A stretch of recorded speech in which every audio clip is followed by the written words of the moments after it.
Bienvenidos a nuestro devocional.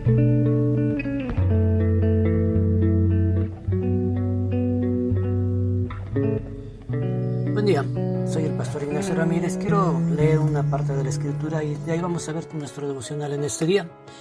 En Mateo 14, los versos del 22 en adelante dice así: Enseguida Jesús hizo a sus discípulos entrar en la barca e ir delante de él a la otra ribera.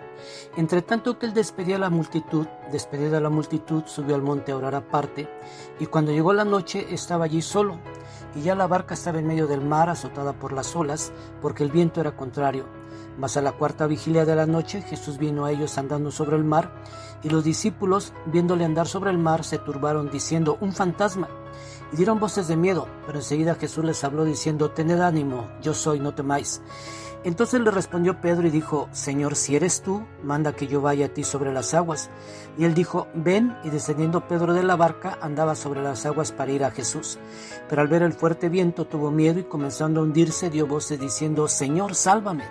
Al momento Jesús extendió la mano, asió de él y le dijo: hombre de poca fe, ¿por qué dudaste? Y cuando ellos subieron en la barca, se calmó el viento. Entonces los que estaban en la barca vinieron y le adoraron, diciendo: verdaderamente eres Hijo de Dios.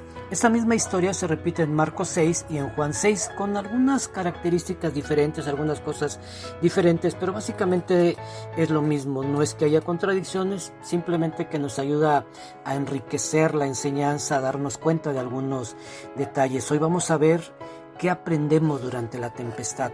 No es tanto una enseñanza, sino cosas que uno va viendo ahí que nos pueden ayudar mucho en nuestra vida. Es como, podríamos decir, que un entrenamiento rápido, express para nuestra vida espiritual. Lo primero que vamos a aprender es que Jesús personalmente despide a la multitud. Cuando termina la alimentación de los 5,000, después de estar ahí durante prácticamente todo el día, Jesús decide despedir a la multitud y Él lo hace personalmente. Lo que me enseña es que Él tiene cuidado de nosotros hasta en esos detalles. No solamente son testigos presenciales del milagro, sino que Él mismo los despide, está ahí con ellos, seguramente los bendice. Era la tradición, era la costumbre bendecir a la gente, y con toda certeza Jesús bendice a la gente que estuvo ahí con ellos. Qué bendición, ¿no?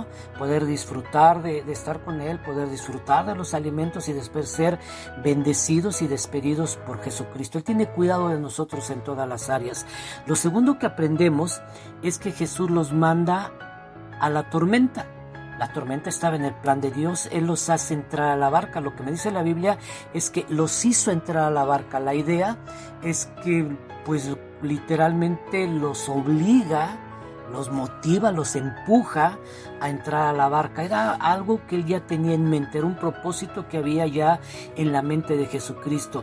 Así es que los hace entrar a la barca, hace literalmente que ellos suban a la barca, les pide que se adelanten, que vayan adelante, pero ya estaba en el propósito de él. Es algo muy importante porque a veces pensamos que Dios no manda o permite cosas malas, pero en este caso él sabía lo que iba a pasar. La tormenta estaba en el propósito de Dios. Él los manda, los hace entrar a la barca. Lo tercero, y es muy interesante, es que después de haberlos mandado a subir a la barca, dice que él sube al monte, él se va a orar. Después de un día tan ajetreado, con tanto trabajo, con tantas cosas que hacer, lo que Jesús hace es orar para descansar. Para él el descanso, el reposo, era tener comunión con su Padre. A veces nosotros, después de un día de actividad espiritual, lo que queremos es acostarnos, quizá ver un rato la televisión, pero él encontró algo muy importante para poder descansar. Sabemos que la oración es más que simplemente el descanso, es una comunión con el Padre, pero en esa comunión con el Padre le encontraba reposo y encontraba fortaleza y encontraba todo aquello que él necesita para continuar con su ministerio. Qué interesante, ¿no? Que él descansa orando. Quizás sería lo último que a nosotros se nos ocurriera, descansar orando, pero es lo que él hace. El reposo perfecto de Jesús es estar en comunión con su Padre.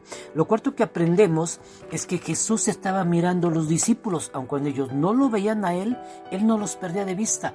Ahí desde donde él estaba orando y teniendo comunión con el Padre, él podía ver a sus discípulos. Algo muy interesante aquí, algo que debe de estar siempre grabado en nuestro corazón, es que él tiene cuidado de nosotros, él nos cuida, no nos descuida cuida en un momento, a pesar de lo que nosotros estemos haciendo en ese momento y de lo que quizá Él esté haciendo, Él nos cuida, Él tiene cuidado de cada uno de nosotros. Él los veía, la Biblia dice que los miraba desde ese lugar, estaba al pendiente de ellos, no los había descuidado, sino que los seguía con la mirada, veía lo que estaba sucediendo. Lo quinto que encontramos es que los discípulos obedecen a pesar del cansancio y de que ya era tarde. Ellos habían tenido un día muy pesado, habían estado viendo, acomodando a la gente, viendo lo de la alimentación, participaron ahí con Jesús en la multiplicación y la bendición del pan y los peces y en dárselos a la gente.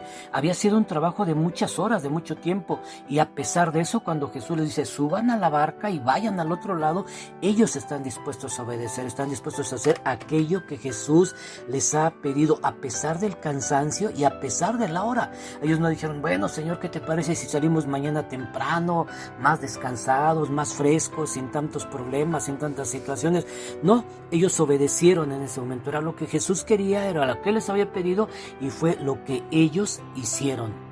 Obedecer a Jesús, importante, ¿no? A veces nosotros ponemos ciertas excusas, ciertas justificaciones para no obedecer inmediatamente a Jesús, y los discípulos nos enseñan que ellos obedecieron.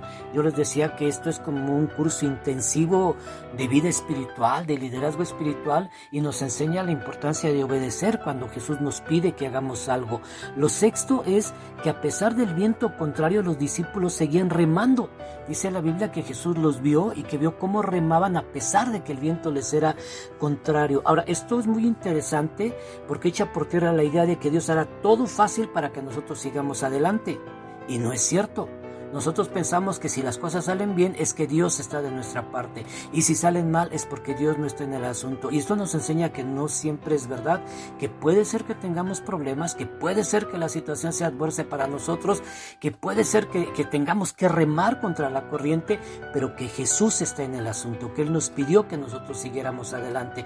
Para mí quizás sea una de las cosas más importantes el saber que a pesar de los problemas, a pesar de la adversidad, a pesar del cansancio y de estar remando contra corriente, es idea de Dios. Uno tiene que estar bien seguro de que es plan de Dios para continuar adelante. Y ellos lo hicieron.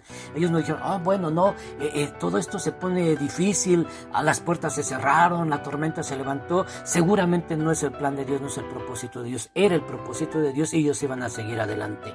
Esto no termina aquí. Esta es la primera parte. Continuará en otra ocasión, en otro momento. Que Dios les bendiga y que tengan un excelente día.